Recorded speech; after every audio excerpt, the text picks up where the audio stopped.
Hello, my dear students. In the last lecture, we studied the above three paragraphs of this page till other.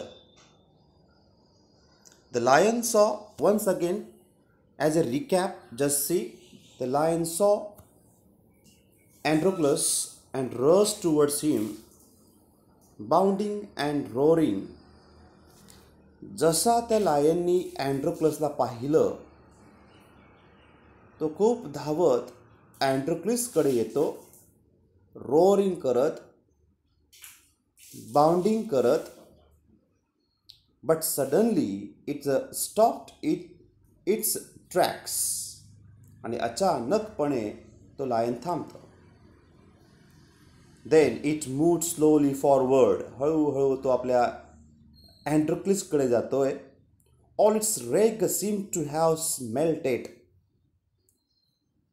त्या सिंहाचा जेवढा काही राग होता तो संपूर्ण राग मेल्ट झाला, निघून गेला, वितळला.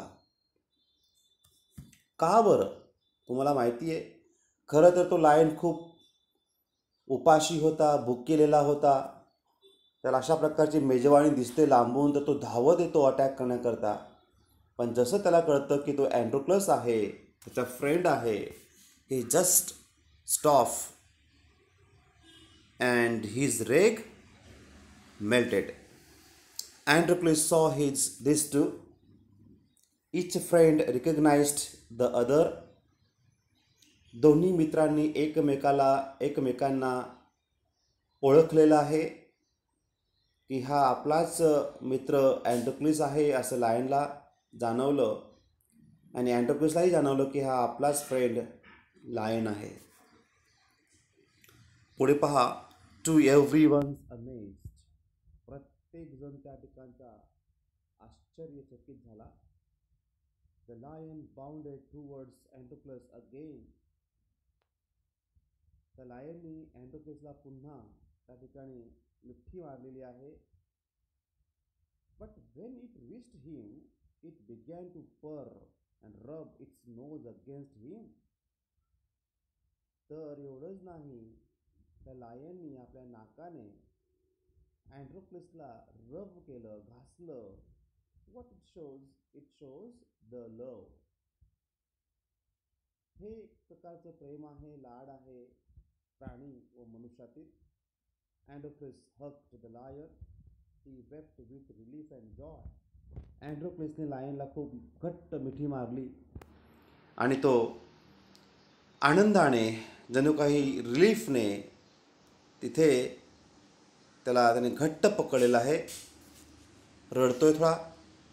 The audience including the emperor watched this tender site in the great wonder. सभोवताली बसलेले ऑडियन्स, एम्परर, किंग हे सर्व आश्चर्यचकित तर झालेच.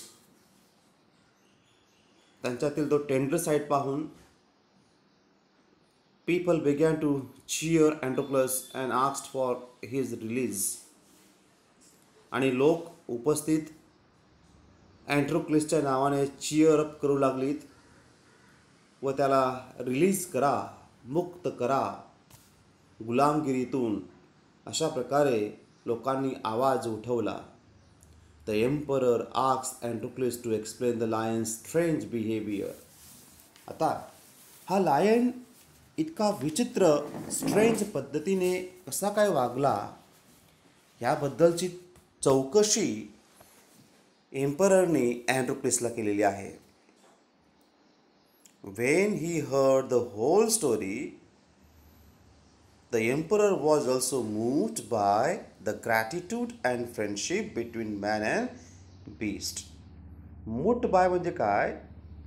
मूव्ड बायचा अर्थ आहे हॅव स्ट्रॉंग फिलिंग्स, म्हणजेच जबरदस्त इच्छाशक्ती. The emperor was also moved by the gratitude. कृतज्ञता या ठिकाणी ची भावना एम्पररच्या मनात निर्माण झालेली होती. Friendship between man and beast, पशु प्राणी आणि मनुष्य ह्यांच्यातील जी मैत्री असते त्याबद्दल. He ordered that Androcles should be set free. He would no longer be a slave. आणि तेव्हापासून एम्पररनी अनाऊन्स केलं की अँड्रोक्लिसला फ्री करा, मुक्त करा, त्याला गुलामगिरीत ठेवू नका. When the emperor asked Androcles what other reward he would like, Androcles replied that he did not want anything for himself, but he wanted the lion to be set free too. The two friends went back to the forest to live a free life. त्याच्यानंतर एम्पररने अँड्रोक्लिसला विचारले की सांग तुला काय हवं आहे, काय पाहिजे आहे, रिवॉर्ड, बक्षीस ते सांग. अँड्रोक्लिसने काय उत्तर दिलं पहा. He replied that he did not want anything for himself. तो म्हणतो की मला स्वतःकरिता काहीच नकोय, but he wanted the lion to be set free too. फक्त मला एकच हवं की ह्या लायनला तुम्ही फ्री करा. आणि अशा पद्धतीने लायन फ्री होतो. The two friends went back to the forest. दोन्ही मित्र फॉरेस्टकडे निघून गेलेत. And to live a free life. आणि अशा प्रकारे एक मुक्त जीवन जगण्यास ते जंगलात निघून गेले आहेत. मित्रांनो, आपल्यासमोर आता या ठिकाणी इंग्लिश वर्कशॉप आहे, ते पाहूया. Match the phrases in column A with their meanings in column B. A या कॉलममध्ये एकूण 5 फ्रेजेस आहेत, वाक्यप्रचार आहेत. आणि कॉलम बी मध्ये त्यांचे मिनिंग्स आहेत, ते आपल्याला मॅच करायचे आहे.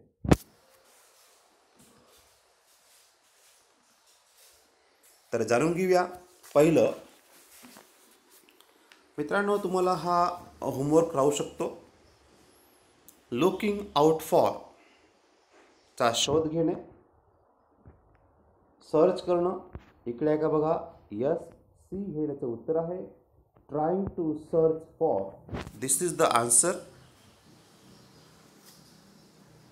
पहा, मी तुम्हाला इंडिकेट करतोय. लुकिंग फॉर, आउट फॉरचा आन्सर आहे C, trying to reach for. Face to face याचं उत्तर आपण सांगू शकतो एफ. फेस टू फेसचं उत्तर आहे जस्ट वेट. ते म्हणजे in front of each other. Face to फेसच्या समोर असणे. समॉन ऑफ आउटरेज याचा मिनिंग आहे तो म्हणजे ई, try to brave. Summon of courage, हिम्मत एकवटणे. ट्राय टू बी ब्रेव, शूर होण्याचा प्रयत्न असणे. Try to be brave. Rest melted, राग कमी होणं, रिड्यूस होणं, अँगर. पहा, या ठिकाणी 4चं आन्सर आहे ए, अँगर रिड्यूस्ड. शेवटचं बी मूट बाय. आत्ताच आपण पाहिला याचा अर्थ फिल्ड विथ सॉफ्ट फिलिंग्स. तर अशा प्रकारे याचं उत्तर आहे D, filled with soft feelings. Wait, this is the answer. तर अशा पद्धतीने मित्रांनो आपण ह्या मॅच केलेल्या आहेत जोड्या. तुम्हाला व्यवस्थितपणे ते आपल्या वहीत लिहायचं आहे. Next one, see the next page. Yes, B question पहा. Read the following sentences from the story. हे जे वाक्य आहेत, एकूण 3 वाक्य ते वाचा. Read the following sentences from the story. पहिलं वाक्य पहा. They were bound by law to obey their master. Second आहे the kind man bound up the lion's injured paw. Third आहे the lion bounded towards Androcles again. मित्रांनो, जर तुम्ही ह्या तिन्ही वाक्यांमधील अंडरलाईन केलेले शब्द पाहिलेत तर काय दिसतंय? पहिल्यामध्ये बाउंड बाय आहे, तर दुसऱ्यामध्ये बाउंडअप आहे, तिसऱ्यामध्ये बाउंडेड टुवर्ड्स असं आहे. मग the word bound carries 3 different meanings. या ठिकाणी बाउंड हा शब्द त्यात वाक्यानुसार त्याचा मिनिंग वेगवेगळा आहे in each of the sentence. मग कोणता बरं? The word bound carries 3 different meanings in each of the sentence. पहिलं आहे रश्ड फॉरवर्ड, बी आहे फोर्स्ड टू फॉलो, तर सी आहे टायर्ड अप. काय सांगणार? यांचे अर्थ दिले ते फक्त मॅच करायचं आहे. पहिलं वाक्य पहा, they were bound by law to obey their master. तर आपण याचा अर्थ घेऊ शकतो ते म्हणजे बी, फोर्स टू फॉलो. हे याचं उत्तर आहे, फोर्स टू फॉलो. इथे आपण बी असं लिहायचं, बी. म्हणजे ह्या वाक्यात बाउंड बाय लॉचा अर्थ आहे फोर्स टू फॉलो. ठीक आहे. सेकंड बघा, the kind man bound up the lion's injured paw. त्या व्यक्तीने काय केलं बरं? त्याचा जो जखमी पॉ होता, पंजा होता, त्याला बाउंडअप केलेलं आहे. ते म्हणजे सी, टाईडअप केलं आहे. बाउंडअप करणं इथे अर्थ घेतला आहे टाईड करणं, बांधणे. जखम तो बांधतो पट्टीने कपड्याच्या. एकच शिल्लक आहे ते म्हणजे rushed forward. The lion bounded towards Androcles again. The lion rushed forward towards Androcles again. तर आपण इकडे उत्तर लिहू शकतो बा, ते म्हणजेच सी, ए. तर अशा प्रकारे बाउंडचे अर्थ आपण इकडे घेतलेले आहेत. आता सी जो प्रश्न आहे, नाव translate each of the 3 sentences ABC into your medium of learning. चांगला प्रश्न पहा. हे वरील जे आपण 3 वाक्ये पाहिलीत ना, they were bound by law to obey their master, हे 3, पहिलं दुसरं तिसरं, या तिन्ही वाक्यांचं मराठीत रूपांतर करा असा हा प्रश्न आहे. तर समजून घ्या मित्रांनो, आणि मग आपण इकडे व्हिडिओ थांबवणार आहोत. ए जो आहे त्यामध्ये they were bound by law to obey their master. इथे याचा अर्थ घ्यायचा, त्यांना त्यांच्या मालकाचे नियम पाळणे कायद्याने बंधनकारक आहे. They were bound by law to obey their मास्टरचा अर्थ आहे त्यांना त्यांच्या मालकाचे नियम पाळणे कायद्याने बंधनकारक आहे. लक्षात राहू द्या. दुसरा वाक्याचा अर्थ लिहायचा, the kind man bound up the lion's injured paw. त्या दयाळू माणसाने सिंहाचा जखमी पंजा घट्ट बांधला. पुन्हा एका, the kind man bound up the lion's injured paw. याचं उत्तर देतोय तुम्हाला, त्या दयाळू माणसाने सिंहाचा जखमी पंजा घट्ट बांधला. सी म्हणजे तिसरं या ठिकाणी पाहूया शेवटचं, ते म्हणजे the lion bounded towards Androcles again. तर ह्याचं ट्रान्सलेशन आपण करू शकतो, सिंहाने अँड्रोक्लसकडे पुन्हा झेप घेतली. तर अशा पद्धतीने आपण ह्या प्रश्नाचं उत्तर लिहू शकतो. त्यानंतर एक आणखीन शेवटचा प्रश्न बघूया पटकन मित्रांनो, तो म्हणजे number 2. Find from the story the antonyms opposite words of the following. पहा, अँटोनिमस म्हणजेच अपोजिट वर्ड. या ठिकाणी एकूण 8 शब्द आहेत समोर. या 8ही शब्दांचे विरुद्धार्थी शब्द पुस्तकात आहेत. ते शोधा आणि लिहा. पुस्तकातील बरं का, बाहेरील नाहीत. असा हा प्रश्न आहे. तर पहा, काइंड हा जो शब्द आहे याच्यामध्ये काय बरं शब्द दिलेला आहे विरुद्धार्थी? तो म्हणजे क्रुएल. CRUEL झालं उत्तर. पुअर चा विरुद्धार्थी शब्द काय दिला आहे पुस्तकात? पुअर म्हणजे गरीब. इथे दिलाय रिच नाही दिलाय, रिच लिहिणार नाही तर वेल्दी. बघा, वेल्दी, WEALTHY, वेल्दी. पुअरचा विरुद्ध वेल्दी शब्द पुस्तकात आहे, रिच नाही, रिच लिहू नका. तिसरं स्लेवचा विरुद्ध काय येणार? मास्टर. पुस्तकातीलच घ्यायचं आहे, मास्टर. आणि चौथा हाय म्हणजे उंच, ते लो शब्द आलेला आहे, LOW.